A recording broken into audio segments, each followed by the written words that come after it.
지난주 스페인 바르셀로나에서 열린 세계 최대 모바일 전시회죠. 모바일 월드 콩그레스가 성공적으로 막을 내렸습니다. 새로운 스마트폰과 가상현실 기기, 그리고 사물 인터넷을 기반으로 한 커넥티드카가 주목을 받았습니다. 네, 그래서 오늘 ICT 월드에서는 올해 모바일 월드 콩그레스의 핵심 내용과 기술 전망에 대해서 정리해 보도록 하겠습니다. 청강 문화산업대 모바일스쿨 박민우 교수와 함께하겠습니다. 어서 오십시오. 네, 안녕하세요. 안녕하세요. 네, 오랜만입니다. 예. 자, 이번에 이 MWC에서 삼성이 갤럭시 S7 신제품을 발표하면서 이 페이스북의 최고 경영자 마크 저커버그를 함께 데려왔단 말입니다. 어떤 이유가 있을까요? 사실 저도 굉장히 깜짝 놀랐는데요. 예. 해외 언론에서도 사실 미국의 팝스타 저스틴 비버가 등장하는 듯한 황호선이었다고 할 정도로 깜짝 놀란 사건이었습니다. 네. 예. 얼핏 보면 페이스북과 삼성전자가 협력할 일이 별로 없을 것 같은데요. 하지만 이 VR 분야에서는 굉장히 중요한 파트너입니다. 2년 전에 페이스북이 VR 시장이 성장할 거라고 판단을 하고 오큘러스라는 VR 전문 기업을 한국 돈 2조에 인수를 했습니다. 예. 그런데 삼성전자는 페이스북이 이 오큘러스를 인수하기 전부터 협력 관계에 있었습니다. 그래서 자연스럽게 페이스북하고 연결이 된 셈인데요. 이번 행사에서 보았듯이 이제 VR 기술이 대중화되고 VR 기술에서 페이스북이 인수한 오큘러스와 또 중요한 파트너사인 삼성전자를 밀어주는 게 페이스북 입장에서는 매우 중요한 일이 된 셈이죠. 네. 하드웨어 제조 기반이 없는 페이스북 입장에서 이제 오큘러스와 삼성전자의 협업을 통한 시너지가 필요한 상황이었습니다.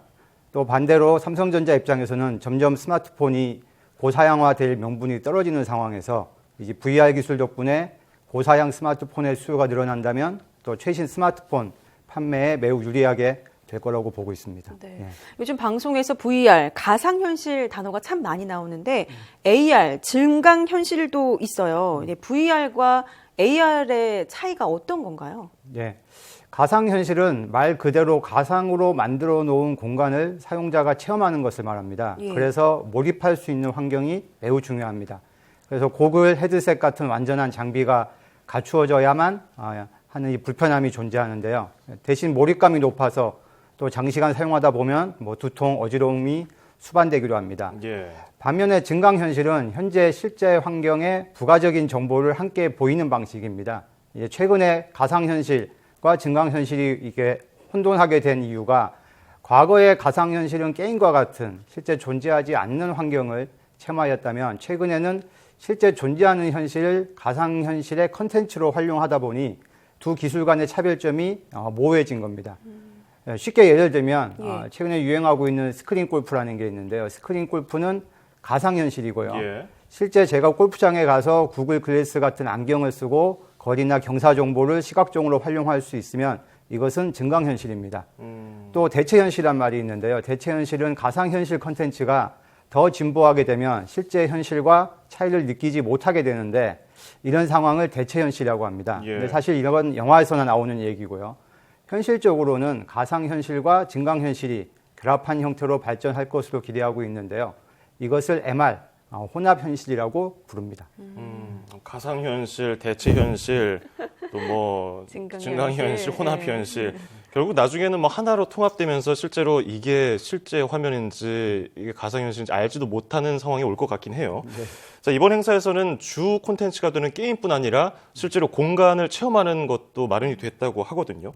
가상현실 콘텐츠가 게임이나 가상 공간을 체험하는 것 외에 실생활에 어떻게 적용될 수 있을까요? 앞으로 가상현실은 방송 시장에서 두각을 나타낼 것이라고 봅니다. 물론 VR 콘텐츠 제작이 활성화돼야 하는데요. 우리가 이제 극장에서 최근에 3D 영화 많이 보지 않습니까? 예. 마찬가지로 VR 방송도 3D 영화처럼 우리 실생활에 쉽게 접하게 될 것으로 보입니다. 특히 이제 올림픽, 그리고 월드컵 같은 이제 국제 스포츠 대회에서 이 VR 방송을 위한 준비가 상당히 진행되고 있고요. 또 골드만삭스는 최근 보고서에서 이 VR 생중계 시장이 10년 뒤 2025년이 되면 전 세계적으로 시청자가 9,500만 명 정도가 확보되고 41억 달러 규모로 성장할 것이라고 예상한 만큼 이 VR 방송은 향후 VR 게임 시장처럼 크게 성장할 것으로 봅니다. 네, 말씀하신 것처럼 가상현실은 뭐 차세대 성장 동력으로 정말 주목받고 있고요. 앞으로도 계속 이야기가 나올 것 같습니다. 그리고 이번 MWC에서 삼성전자와 LG전자의 경쟁이 매우 치열했어요. 두 회사의 전략이 비슷하면서도 좀 남달랐다고 하는데 교수님 보시기에는 어땠나요? 그동안 삼성전자는 이제 세계 1위 스마트폰 제조사라는 부담, 또 혁신이라는 측면에서 보면 애플의 그늘을 벗어나지 못하고 있다는 비판에서 자유롭지 못했습니다. 그래서 아직 성숙하지 않은 기술 또 트렌드를 무리하게 선보이고자 한 사례가 과거에 많았는데요. 예. 이번 행사에서는 삼성전자가 자기 색깔과 자기들만의 방식을 분명히 선언하고 있다는 느낌을 받았습니다. 혁신적인 기술보다는 사용자 편의, 안정성에 더 많은 노력을 들였다는 느낌이고요.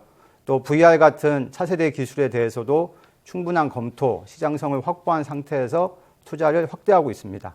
반면 LG전자는 그동안 단순 하드웨어 스펙 경쟁만을 추구했었는데 사실 이것만 가지고 중국의 가성비를 따라잡기는 어려웠습니다.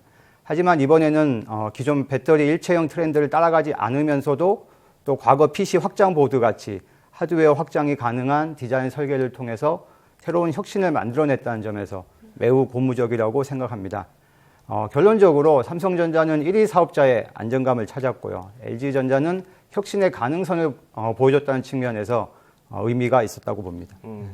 이번 MWC에서 LG전자가 이 새로운 스마트폰 G5를 선보이면서 같이 사용할 수 있는 부가 기기들을 같이 발표했어요. 이를 두고서 뭐 G5의 친구들 이렇게 부르던데 사실 삼성전자가 저거 안 불렀으면 LG가 더 성공했을 텐데 이런 얘기도 있단 말이죠. 어떻게 보십니까?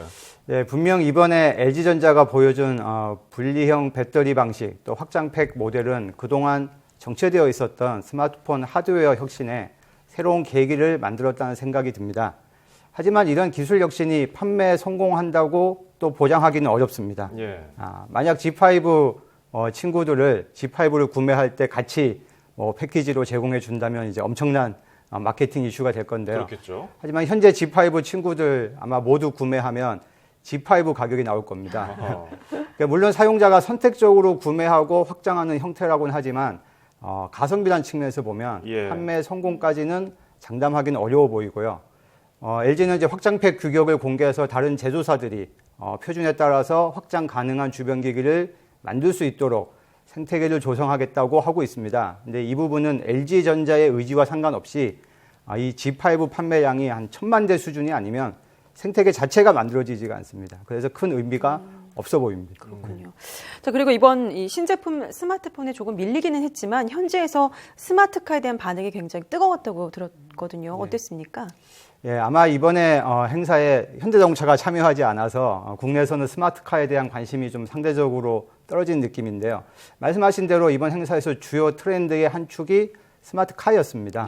얼마 전까지는 스마트카라고 하면 주로 자율주행 기술, 같이 기존 자동차의 IT 기술을 결합해서 운전자를 대체할 수 있는 기술들이 많이 선보였습니다. 네. 하지만 이번 행사에서는 스마트카라기보다는 이제 커넥티드 카 기술이 많이 소개되었는데요. 커넥티드 카는 사물 인터넷 기술의 한 분야로 다양한 센서 기술이 자동차와 결합해서 정보를 수집하고 활용하는 기술을 말합니다. 삼성전자가 갤럭시 S7 발표에 앞서서 삼성 커넥트 오토라는 기술을 발표했는데요.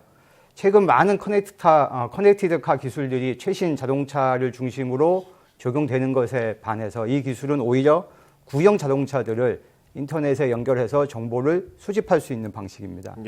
이렇게 연결된 자동차 정보를 분석해서 운전 습관을 개선하고 또 연료 효율을 높일 수 있도록 유도할 수 있고 또 응급 상황에서 보험사에 필요한 정보를 자동으로 전송을 할 수도 있게 됩니다. 어떤 자동차도 연결되는 통신 모듈이 내장된 자동차용 사물 인터넷 디바이스라는 측면에서 앞으로 매우 활용도가 높을 것으로 보입니다. 최신차뿐 아니라 구형 자동차의 데이터까지 모으니까 이게 다 모이면 빅데이터가 돼서 기업들이 눈독을 많이 들이겠어요. 자, 그리고 이 MWC가 이제 우리나라 ICT 시장에는 어떤 영향을 미칠지가 관심이거든요. 어떻게 분석하고 계십니까? 그동안 국내 전문가들도 VR 시장이 가능성을 높이 평가했었는데 대중화 시점에 대해서는 확답하기는 어려웠습니다. 근데 이번 행사를 통해서 올해 VR 대중화가 가능할 만큼 기술적인 안정화가 이루어졌다는 사실을 확인하였고요. 반면에 여전히 VR 콘텐츠가 활성화되기 위한 생태계 구성은 더 많은 노력과 투자가 필요합니다. 그리고 모바일 게임 기업들, 이제 VR 게임에 관심을 갖고 거기에 대한 전환을 심각하게 고민해야 될 시점이 되었다고 보고요. 다양한 이제 VR 콘텐츠와 기술을 보유한 스타트업 기업들한테도 더 많은 기회가 될 것으로 보입니다. 자동차 제조사 중심의 스마트카 트렌드에서 사물 인터넷 디바이스 제조사 중심의 커넥티드카 기술들이 더 발전할 것으로 보이고요. 삼성전자가 선보인 커넥트 오토 기술을 다른 기업들이 활용할 수 있도록 개발 킷을 제공한다고 합니다. 다양한 서비스들이 만들어질 수 있을 것으로 보이고요. 예. 또 5G 통신 기술이나 프리미엄 스마트폰은 일부 대기업 중심으로 사업이 진행된다면 중소기업들은 VR과 사물 인터넷에서 새로운 가능성을 찾을 수 있을 것이라고 생각합니다. 네, 가상현실부터 커넥티드카까지 참 기대되는 기술들이 많은 것 같습니다. 자, 지금까지 청강문화산업대 박민우 교수와 함께 모바일 월드 콩그레스의 핵심 내용에 대해서 정리해봤습니다. 오늘 고맙습니다. 감사합니다.